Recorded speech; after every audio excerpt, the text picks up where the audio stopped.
El Faro de lo Razonable, la selección semanal de artículos editada por la Fundación Preciado Hernández. Estos son los temas de la semana. 1.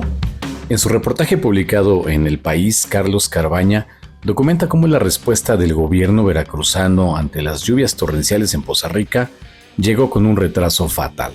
La población fue llamada a refugiarse 7 horas después de que Conagua emitiera la alerta. Bajo el título Veracruz pidió a la población de Poza Rica acudir a los refugios 7 horas después de la alerta por lluvias torrenciales de Conagua, el periodista expone la distancia entre la tecnología climática disponible y la incapacidad política para usarla a tiempo. El texto revela un patrón de descoordinación entre los distintos niveles de gobierno, donde la burocracia y la preocupación por la imagen pública impiden una acción efectiva. Carbaña entrelaza datos oficiales, testimonios y declaraciones para mostrar la contradicción entre el discurso que presume sistemas de alerta avanzados y la realidad de una población desprotegida. El análisis cobra fuerza al situar la responsabilidad política en el manejo de la emergencia. Mientras la gobernadora Rocío Nale busca justificar la tardanza, la presidenta Sheinbaum la respalda, consolidando una narrativa que prioriza el control mediático por encima de la prevención. El tono del texto es crítico y sobrio, propio del periodismo de investigación, y deja ver que detrás del desastre natural hay un fracaso de gestión pública que refleja la vulnerabilidad institucional del país frente al cambio climático. 2. El colapso del humanismo es el problema que atraviesa nuestra era. Esa es la advertencia central que recoge Ricardo Duda en la entrevista con Rob Riemen. El texto, publicado en Letras Libres, examina por qué la inteligencia artificial no te dará buenos consejos. Riemen, entrevistado por Duda, sostiene que la educación, la política y la cultura se han subordinado a la lógica utilitaria de la economía y la tecnología. El resultado: individuos con datos, pero sin sabiduría. Tomando a Thomas Mann como ejemplo, la conversación muestra cómo la defensa del humanismo liberal fue clave para resistir al fanatismo y preservar la dignidad humana. La obra de Mann funciona aquí como elemento histórico para comprender la responsabilidad ética del pensamiento. El diálogo también critica al posmodernismo y ciertas corrientes culturales que, al relativizar verdades, dejaron un vacío moral explotado por discursos autoritarios. Riemen plantea que modas como lo woke, según su lectura, han sustituido la reflexión por performatividad, debilitando el pensamiento crítico. En su cierre, Duda recoge la idea de que la respuesta no será técnica sino educativa, filosofía, literatura, música y arte como fuentes de sentido. La inteligencia artificial procesa información, mas no da consejo. Volver al humanismo es, para ambos, un acto de resistencia contra la deshumanización tecnológica. 3. En su reportaje publicado en Milenio Diario, Anel Tello desentraña en Despensas del narco, el falso altruismo de los carteles de la droga en México, la estrategia social de los grupos criminales que simulan solidaridad para ganar legitimidad en comunidades vulnerables.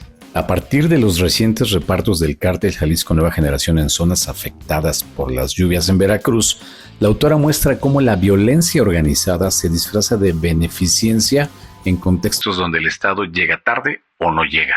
El texto recoge antecedentes históricos, desde las obras públicas financiadas por el Cártel de Guadalajara en los años 80 hasta las despensas con las siglas de Joaquín Guzmán Loera distribuidas tras el huracán Otis en 2023. En todos los casos, los gestos de ayuda refuerzan un poder paralelo que sustituye la autoridad moral y funcional del gobierno. A través del testimonio de María, una madre que perdió su casa y recibió víveres del cártel, Tello ilustra el dilema moral de quienes aceptan ayuda para sobrevivir, aún sabiendo que se someten simbólicamente al crimen. El reportaje concluye que la disputa no solo se libera en el territorio, sino en la esfera emocional y simbólica. Mientras el Estado ofrece burocracia y demora, el narco ofrece presencia y reconocimiento inmediato. Esa es, advierte el periodista, la verdadera batalla por el corazón de México. 4. El Premio Nobel de la Paz 2025 volvió a poner la mirada internacional sobre Venezuela con la entrega a María Corina Machado, un hecho destacado por Mauricio Farah en El País. Este reconocimiento no celebra una paz alcanzada, sino la defensa de la democracia en un país que desde 1998 ha permanecido bajo un mismo grupo en el poder, consolidando un sistema de represión, persecución y ausencia de elecciones libres. Farah recuerda que Machado ha vivido más de un año en la clandestinidad, separada de su familia y perseguida por desafiar al régimen venezolano. El contexto es devastador. El PIB se ha desplomado, la deuda externa se ha multiplicado y 8 millones de ciudadanos han emigrado. Aún así, Machado logró imponerse en las primarias opositoras de 2023 con un 92% de los votos, solo para ser inhabilitada y hostigada por las autoridades. Farah enfatiza que el Nobel no premia resultados, sino resistencia pacífica. Es un símbolo internacional que expone la lucha por los derechos y la libertad frente a un Estado autoritario. Mientras Maduro se mantiene en el poder con resultados electorales cuestionados, la voz de Machado, como subraya el texto, resuena más allá de las fronteras y de la censura, enviando un mensaje potente sobre la urgencia de defender la democracia. 5. La cobertura de Julieta del Río en la revista Proceso, titulada Lluvias y desastres, la información oportuna no es opcional, es obligación, pone en evidencia las graves fallas de coordinación en la gestión de emergencias climáticas en México.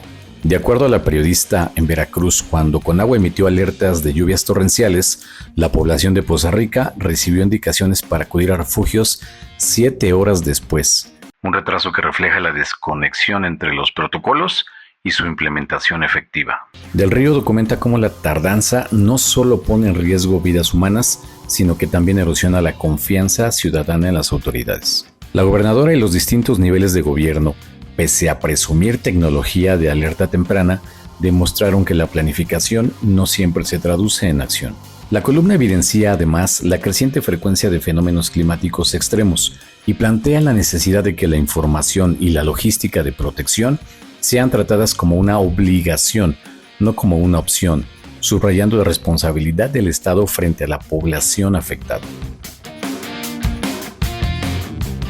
6. El caso de José Guadalupe Casas Rodríguez, conocido como Don Nico en Salvatierra, Guanajuato, estremeció a la comunidad por la violencia que enfrentó al ser atacado a balazos mientras transmitía en vivo en Facebook. Rubí Martínez, en Milenio Diario, documenta que el comerciante y activista denunciaba públicamente el pésimo estado de la carretera en el rancho El Pitayar, cuando 2 sujetos en motocicleta lo interceptaron y le dispararon.